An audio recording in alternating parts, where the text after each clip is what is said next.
126 гишүүнтэй парламент байгуулагдаад одоо яг хагас дундаа орж 4 жилийнхаа өнгөрсөн 2 жилийн хугацаанд ер нь 126 гишүүнтэй парламент анхны парламент юу хэр ажилласан гэж бодож байна. Дээрээс нь яг энэ нийгэм иргэдийн амьдралд хэрэгтэй ямар хууль батлав? За би бол одоо үндсэн хуулинд өөрчлөлт оруулаад 126 гишүүнтэй холимог тогтолцоотой ийм парламент байгуулахыг бол 2 гараар дэмжсэн гишүүн шүү.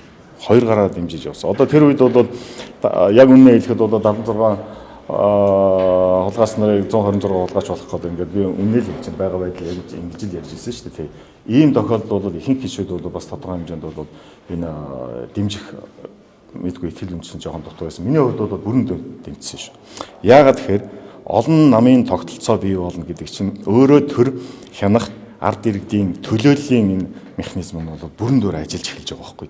Урд өмнө та бүхэн мэдж байгаа шүү дээ. Хоёр нам бол ээжлээд бол төр өрөөж явж байсан.